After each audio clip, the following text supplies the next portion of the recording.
What's going on, everybody? Welcome back to the channel. I know it's been a little bit, but we're back. We're going to be showing off one of the decks that people have been requesting of me.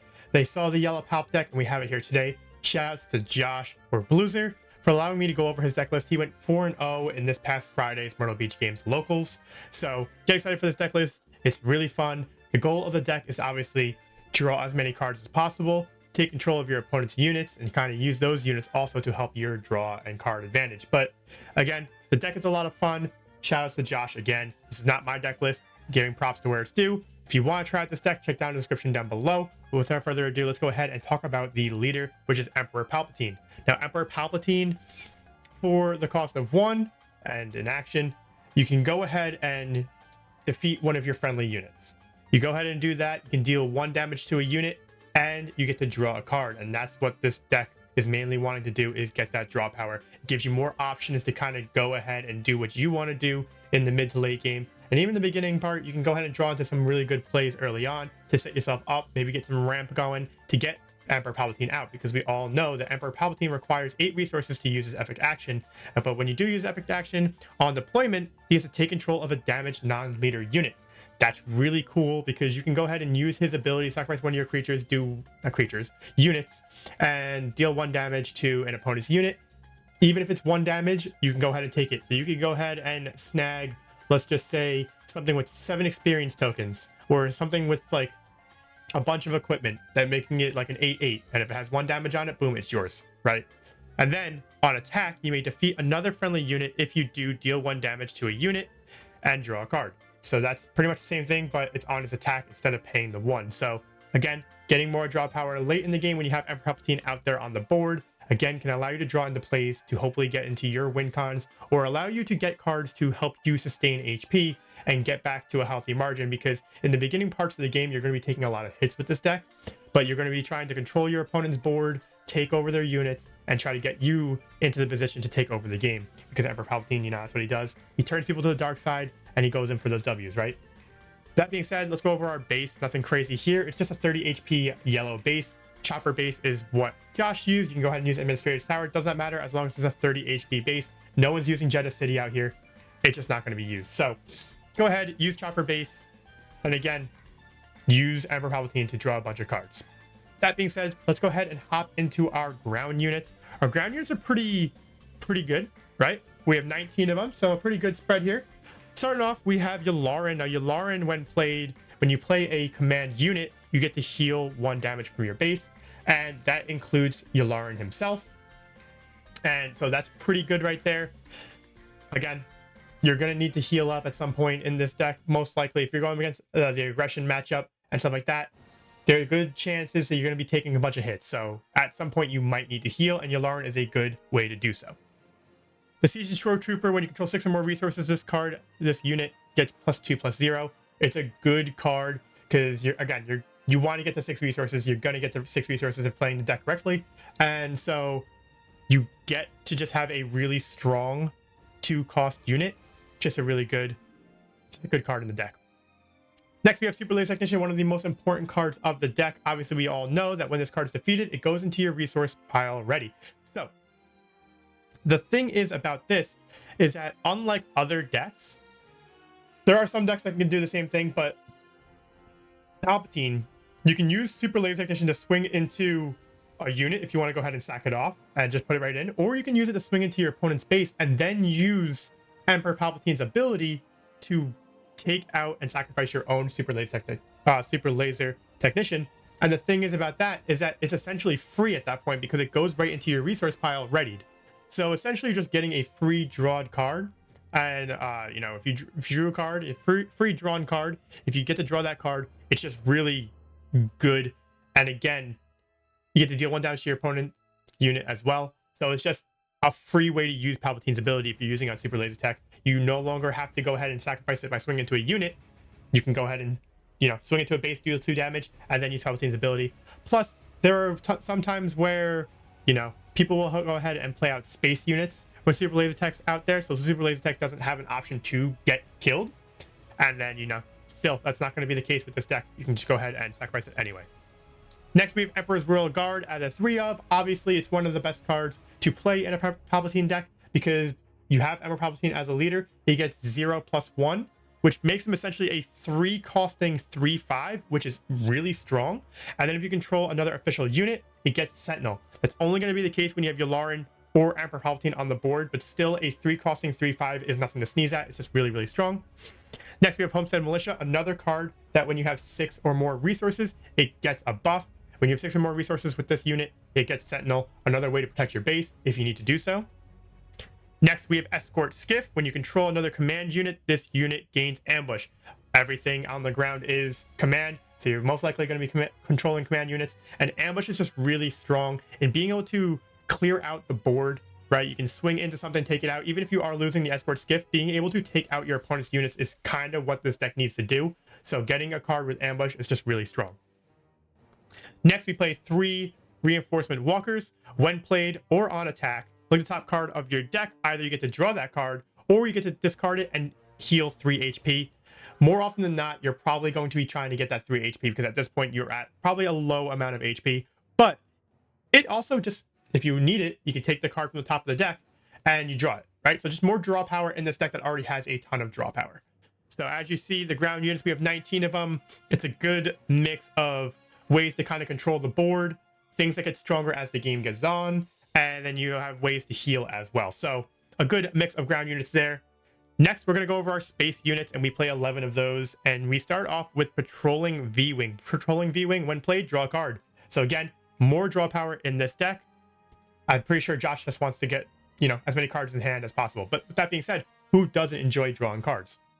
Next, we have the Star Viper. When you control initiative, it gets Restore 2, another way to heal your base and make sure that you have the longevity to take on maybe faster decks or even other control decks. So the Restore 2 is just really strong as long as you can grab the initiative. The Strafing Gunship, now, it's okay in this deck. I believe that Josh said that it's okay, but it's one of those cards that can be, taken out. And this is probably one of your targets for when you are sideboarding, right? But you can use this unit and attack into the ground. And when you do, those ground units do -2, -0 back to you. So you're basically able to control the ground a little bit better from space. But again, one of those cards that's not necessarily needed. When we go over the sideboard, we'll just kind of go over that again. But we also have the Relentless. This is probably for those other control game matchups when you get to those 9 resources and drop down a Relentless and making it so your opponent's first event has no effect. It can really devastate those control decks that are relying on, let's say, Power of the Dark Side. Although it's not expensive at that point, so they could probably play something and then play Power of the Dark Side. But then the Super Laser Blasts and stuff like that, like the first event, they have to pretty much just forego a card in their hand. It makes it useless. So it's just good against control decks. And then you have the Devastator. Devastator is a Sentinel with Overwhelm, so that's a good way to kind of get big damage from space into their base, while also taking out their space units. But with that being said, when you play it, you may deal damage to a unit equal to the amount of resources that you do control. So when you're playing it for the full cost, you get to pretty much do 10 damage to anything on the board, and that's going to take out anything that's not boosted up, right? No card has over 10 HP, right? Emperor Palpatine has 10, but nothing has more than that. So you can go ahead and drop this and just, pop something on the board, unless they go ahead and use experience tokens. But this still, you're going to be doing 10 damage to something. It's a lot of damage. So that's what we're rocking with when it comes to the units. Now, the units, again, have a good blend of things to protect, with obviously Emperor's Royal Guard being able to become a Sentinel, the Homestead Militia being able to become a Sentinel, and then you have the Devastator to protect you in space. Ways to restore, you have Yularen, you have the Reinforcement Walker, you have the Star Viper. There you go. You have ways to draw, like the Patrol V-Wing and Emperor Palpatine's ability. And then you have the ramp with Super Laser Technician. Those are like the big focuses of this deck. You have it all, right? Healing, ramp, draw power, and protection, and to make a control deck really work. So with that said, let's go ahead and talk about our events. We play a good amount of those in this deck. We have 18 events, and the first one we're going over is Sneak Attack, one of my favorite cunning events, because it allows you to play a card cheaper than it is, and then it comes out ready. So obviously we know that when you play Sneak Attack, it is a 2 cost, but it allows you to play something for 3 less resources, and it comes in readied. So on the first turn, if you manage to get a Super Laser Technician and a Sneak Attack in the first hand, and you play Sneak Attack, Super Laser Technician comes out readied, and then you go ahead and you swing into your opponent's base. You get to do 2 damage on the first turn, and you get to ramp up to 4 resources for your second turn, which is just really strong. Or you can go ahead and do that on the second turn, which I think might be even better, because you can go ahead and play Super Laser Technician for 2. Essentially, when you're playing this card, is playing it for free. And then you can go ahead and attack into the base, use Emperor Palpatine's ability for free, because you're spending that 1 resource that you have out of your 3 resources, and then you go ahead and Super Laser Technician goes back to your resources readied, and you still have those 4 resources on that turn. But listen, if you have something else you could play, sure, but I don't think that this deck plays any 1 cost, so it's just a way to get draw power on turn 1 and 2. I think that this plus Super Laser Technician is really strong, but there are other options for this card, right? Next event that we're going to go over is No Good to Be Dead. Being able to exhaust something and have it stay exhausted for the next turn is just really strong. If your opponent has something that's gotten a ton of experience tokens, or if they have upgrades, or it's just a big unit, you can go ahead and try to stun it. If you have to stop the leader from being able to attack for a turn, you go ahead and do that. It's a good way to protect yourself. So it's a good card, obviously. Next, we have Prepare for Takeoff. As you see in the deck list, we have our space units, but then we also have a few ground units that are also vehicles that you can go ahead and grab using this card. You search your top 8 cards and you select up to 2 vehicles, reveal them, put them into your hand. So this includes all your space units, and then also Escort Skiff and Reinforcement Walker as well. So if there are times when you need to either heal a Reinforcement Walker or get the ambush from Escort Skiff, or any of your space units for that matter, you can go ahead and play this, and also thins your deck, so your draws are also better. So that's pretty good there. Next, we have Resupply. Resupply, get that ramp. Again, Emperor Palpatine requires 8 resources to be able to use his epic action, so ramping is never bad. Next, we have Outmaneuver. Outmaneuver allows you to exhaust an entire area. So if you want to, for protection, exhaust every one of the units in the ground or every one of the units in space, whatever's going to give you that more protection for the turn, go ahead, drop this down. Don't take any damage on your base from that area. It's just really good in terms of like slowing down your opponent.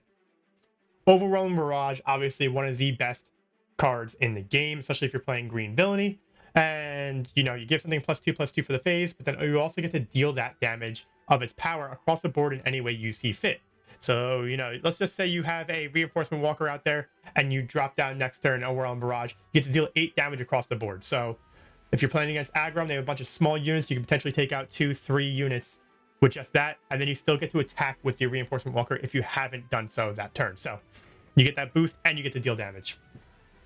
The next card is extremely fun in this deck because it works very well with Emperor Palpatine himself. So Change of Heart, you can go ahead and take control of a non-leader unit. At the start of the regroup phase, the owner takes control of it. So with that being said, you go ahead, you play this. Let's say you have Emperor Palpatine out as a unit. And so you play this, you take over one of your opponent's units. Cool.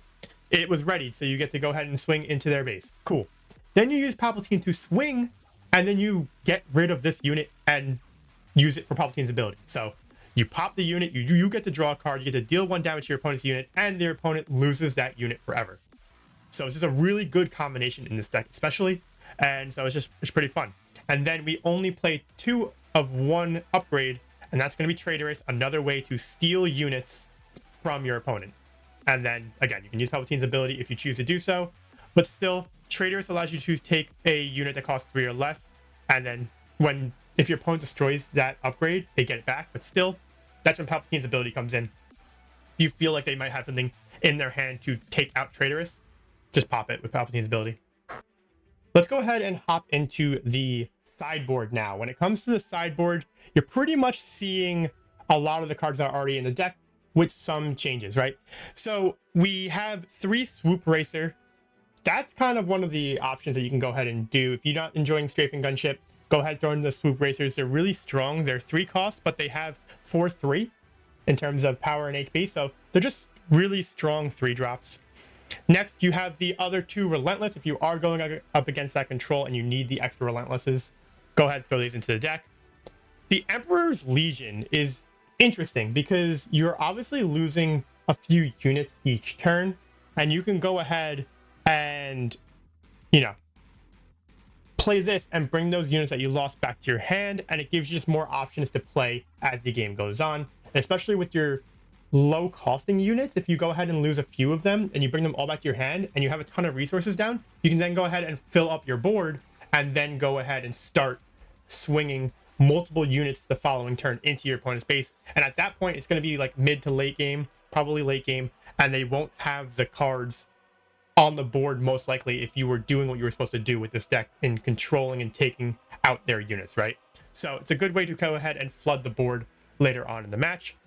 You have the one extra outmaneuver if you do feel like you need extra outmaneuvers if you're going up against the aggro matchup and need to slow them down a little bit more. And then you have the one last traitorous if you need the third, if you're going up against a matchup where you feel like you need to take over more units. So those are the sideboards. And yeah, but with that being said, this deck surprisingly does really well against Boba Fett, which is, you know, it has multiple things that it can go ahead and steal. You can use Traitorous to take over Boba Fett. You can use Change of Heart on the turn that they play their Fett's Fire Spray, so then they don't get to go ahead and get it to do damage to your base on the first turn that it's out. Essentially, you can go ahead and play it, and then you can deal damage to them on that turn. This deck did really well in the tournament, and the matchups that it went up against Chewbacca Yellow, went 2-0. That's not extremely impressive, but then you second round 2-0 against Boba Fett Green, 2-0 against Sabine Green, and 2-1 in the finals against Sabine Green. So it did have to play against some of the meta decks to go ahead and get to that 4-0 point, but still this deck is a ton of fun if you want to play something outside the quote-unquote meta and use something that can actually perform pretty well against them. Check out the deck list down below. It'll be in the description. But we're going to go ahead and show off the match against Boba Green. And then, again, I want to apologize that I've been kind of away for a little bit, but we're going to get into the full swing of things. We're going to get deck lists. We're going to get matches. And we're also going to get some budget deck lists going. I know I've been saying that for a while, but I want to start going over some budget deck lists for those who don't have the legendaries and stuff like that. We're going to go ahead and get those going soon on the channel. Again, thank you so much for the support for everyone who tuned into that giveaway stream. It was really cool, and we gave away stuff to Miles. Congratulations to him. But with that being said, let's go ahead and hop into the match where he went up against Boba Fett Green. I'll see you guys over there. All right, guys, we are here with the matchup. You're going to see Palpatine Yellow and how it kind of controls and handles the Boba Fett matchup here. So let's go ahead and get into this matchup. You're going to see just how good the match that the Palpatine player has in this go around, right? So I'm gonna drink a little bit of my non-sponsored drink here. I'm just thirsty, so shouldn't be drinking out of the bottle, but here I am.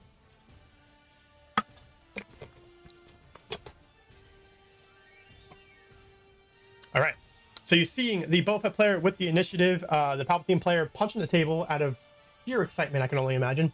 Greedo gets put out there, and you see the Patrol V-Wing. Again, more draw power for the Palpatine player. His ability, his units, it all lets him draw. The Boba Fett player takes the initiative, and we go into the next phase. So, Greedo being out there, being able to deal that damage early. 3 damage is nothing to sneeze at. It's pretty good. It's technically 10% of his HP. So that's pretty cool.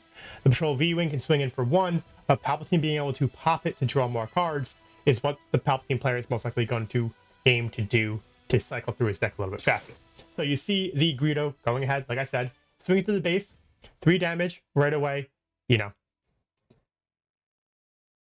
And then the Palpatine player going ahead and swinging the V-Wing into the base here, leaving 24 on the Boba Fett side. So now we see another thing you're going to kind of see in this deck is the way that Palpatine can kind of go around some of the units in the Boba Fett deck. So you see the Crafty Smuggler, cool, it has a shield, right?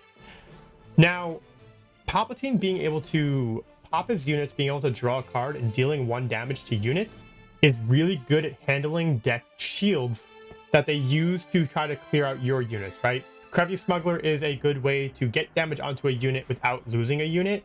And with Palpatine's ability, it slows that down because he can pop off shields on Crafty Smuggler, on 7th Fleet Defender. You don't really have the same ability to do so and get rid of your opponent's units if you don't have those shields on those units, because they're kind of weak. They only have 2 HP. You're going to see another fun play that I talked about in the deck listing part of it. Sneak Attack, Super Laser Attack. It is now out. Boba Fett already took the initiative, so now it comes out readied. He can go ahead and swing into the base, dealing 2 damage, but he chooses to go ahead and swing into the Crafty Smuggler here. It is a smart play to control the field using Palpatine's ability and sneak attack to take out one of the units, Crafty Smuggler. That being said, people might say, hey, why not take out Greedo? It is technically quote-unquote stronger, it does more damage, but Palpatine being able to deal 1 damage to a unit, yes, he might take more damage onto his base from Greedo, but being able to take it out with a single use of Palpatine's ability is probably why Crafty Smuggler was a target of Super Laser Technician. And, you know, it's a smart play. Take the 1 extra damage, you can use your other units to heal up that extra damage that you currently took, just to kind of, you know, progress the game. He has ramp from the Super Laser Tech. He's at 5 resources already, and, you know, the ball is starting to go. He does take the 3 damage from the Greedo, but now he can kind of, you know, next turn he hits that 6 resource mark to where his Siege and Shore Trooper and his other units get stronger, right? Siege and Shore Trooper and his Militia both get a little bit stronger when he has 6 resources, and that procs next turn. You see the Patrol V-Wing, he gets to draw a card. There's the Siege and Shore Trooper on the other side, and you see the Palpatine's ability being able to take out the V-Wing and take out that Greedo, like I said, that he was probably going to end up doing. So you see the Greedo go down there, right? Nothing crazy. And now we continue on here. The Boba Fett player now has to kind of decide. He hasn't been able to use Boba Fett's ability when he takes out. He should have been using Boba Fett's ability whenever Palpatine's ability goes off, right? That's the one thing. An enemy unit has been leaving play every time Palpatine's ability goes off here. He could have gotten 3 resources on the board, but the thing is he had no units in hand, and it would not have mattered if he did so. So for everyone who's going to comment, hey, he should have readied up a resource when patrolling V-Wing left field, it wouldn't have mattered. He had no units to play. So now he goes ahead and he plays the Steadfast down, which is interesting. Steadfast could have been really good here because he does have enough resources to bring out Boba Fett. And then he could have Steadfast with his Energy Conversion Lab, taking out the Siege and Shore Trooper and powering up his Boba Fett. But I think he has other plans here. He's going to shoot first and go straight into the base. Again, you know, he probably should have taken out the Siege and Shore Trooper on the other side, but that's neither here nor there. He's really prioritizing the damage on the base. He doesn't want the Palpatine player to reach that point where they can start healing using Reinforcement Walker and your Lauren and stuff like that. So he's trying to quickly get into his base and get things rolling. But Boba Fett decks, they need to take out units and kind of ready up their resources once again. You see the Militia coming out on the Palpatine side. He has 6 resources. It is a Sentinel. And now we're going to go ahead and we're going to see the Boba Fett coming out and the No Good To Me Dead in ready and waiting for that Boba Fett. So now it's just useless for next turn as well. And this is kind of where the Palpatine control starts to really kick in, because now that he can't ready for his resources or attack with Boba Fett, it really sets back TJ in trying to get that damage on the base is what he was prioritizing. And with that being said, you see the Siege and Shore Trooper swinging into his base, dealing 4 damage. Now, again, you can go ahead and argue that maybe he should have taken out a Siege and Shore Trooper and go that route. But with that being said, there's no reason to, because Siege and Shore Trooper can't attack Josh's base anyway, and the Militia will take it out as it gets hit. So he was just trying to get that damage, and that, because his control aspect of that right there doesn't matter as much as it did maybe on the Boba Fett side. So we continue on here, and we see 6 resources going down, and the Fett's Fire Spray, he controls Boba Fett as a leader or a unit, so it comes out readied, which is really nice. But with that being said, you see the Super Laser Tech come out. Yay! So it's always good. But now the readied up Fett's Fire Spray is really strong. And you're going to see TJ trying to decide what to swing into. Obviously, he has to swing into the, if he should have swung into it or with the Fett's Fire Spray, but he obviously chose to take out the Militia, which is okay. He then goes ahead and you see the Super Laser Tech getting blasted there. It goes into the discard pile, even though it should go into the resource pile. I'm hoping that they figure that out. But you see the damage go onto the Fett's Fire Spray. I'm hoping that Super laser tech hops into the resource pile. I'm hoping. It doesn't look like it. See, the thing is that okay, now we're starting to get into some really crazy territory here. I think that he thinks that he put the resource into the resource pile, but we are in a bad spot here. We are in a bad spot. There we go. It comes. Okay. I'm sorry. It's really bad commentating, but yeah, I was just caught off guard there. But the Fett's Fire Spray went ahead and did damage, and then you see the Palpatine coming up because he does control 8 resources. TJ takes the initiative. You see another militia come out, and this is kind of where the Palpatine deck kind of takes over. He's able to steal the Fett's Fire Spray. Yes, the Fett's Fire Spray was able to do damage to him, but it is what it is. Palpatine goes ahead and he smacks the base. And yeah, this is looking pretty no bueno on the Boba Fett side. And you're just seeing kind of how the deck controls the matchup against Boba Fett. Now, you can argue that some things should have been done differently on the Boba Fett side or on the Palpatine side. But that being said, if there wasn't any damage coming from the Boba Fett side onto the base, then where would he be here? Yes, maybe Palpatine might not have as many many units on the board at those given times, right? But he has no other options to get damage on the base because the longer the game goes, it benefits the Palpatine side. So you just have to understand that, right? Now we're going to go ahead and we're going to see the No Good to Me Dead on the Palpatine. So that's not bad. It's stopping 4 damage. That being said, we're going to see the No Good to Me Dead coming on the Boba Fett. Second time this match.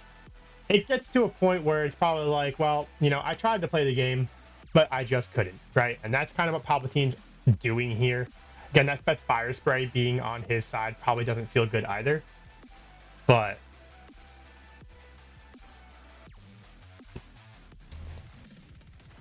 you see the Overwhelm Barrage, it can still be used because he's not going to go ahead and attack with it. He's now able to deal 6 damage, and he probably should just go ahead and... It's hard here, right? You can go ahead and deal 6 damage, take out... You're only able to take out 1 unit, right? You have to kind of decide what unit you need to take out here.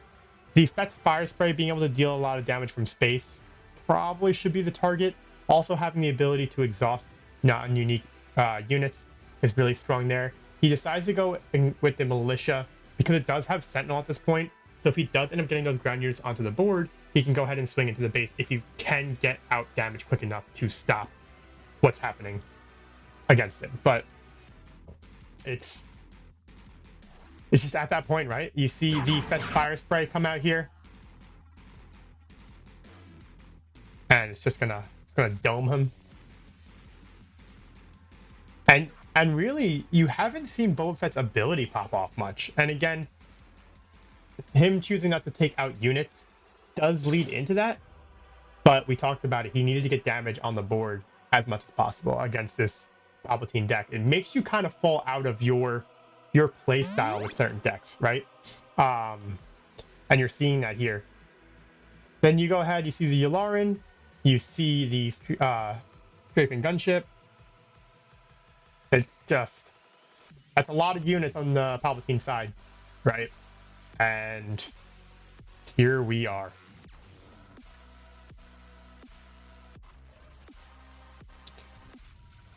At this point, it doesn't matter what the Boba Fett player does. There are currently 4 units on the board that can finish the game, unless he has Redemption. Heal him for 8, sure, but that's going to cost 10, and I don't think he has 10 resources. So it's looking like that's going to be it for this matchup. Let's just say that the Fett's Fire Spray swung in for game, right? For all intents and purposes. But as you can see, maybe it wasn't a perfect played game, but even if there are things that you might have done different that like kind of transpired here. But that being said, the Boba Fett player understood that they had to get damage on the board as quickly as possible. So maybe going ahead and controlling the board through taking out units wasn't in the cards for him, because once Palpatine gets to the point where they have 8 resources, and can start playing a bunch of the low costing units from hand, and those units that get boosted when they get 6 or more resources, it really becomes a problem for a lot of decks to handle, especially Boba Fett, because the ability of this deck to take over Fett's Fire Spray, take over, you know, the unit Boba Fett and stuff like that. So unit Boba Fett with Traitorous, Fett's Fire Spray with Change of Heart, or the ability of Palpatine, as you saw in this matchup, it becomes a problem for Boba Fett. You lose really your strongest units to this deck because the Boba Fetts typically don't run a lot of big units, and the once Palpatine gets going, it just kind of steamrolls and takes over the game from the Boba Fett players. So if you're looking for a deck to try against Boba Fett, if you're having trouble playing against Boba Fett Green, this may be the deck for you. So check down in the description, get to those links, check out the deck list, and test it out. It's a lot of fun. It does get your opponent a little mad because there's a lot of controlling aspects of it, like No Good to Be Dead, outmaneuver, and stuff like that. And sometimes it can be frustrating to play against. But when it's frustrating your opponents, it's fun for you. So check out the deck. Shout out to Josh for letting me talk about this deck. And we're going to go ahead and get on out of here. I want to thank everyone for the support lately. Thank you to everyone who tuned into the giveaway stream. We had a blast there. We gave away essentially two decks and an Admiral Akbar giant card. Shout out to Miles, the winner. And yeah, we're going to go ahead and do more giveaways. I just have to kind of figure out what I want to do from here. If you guys have any ideas, let me know down in the comments down below on what you guys might want the next giveaway to consist of. Again, I want to give back to you guys as much as possible. And again, with that being said, we're going to go on and get out of here, and we'll see you guys in the next video. Thank you so much.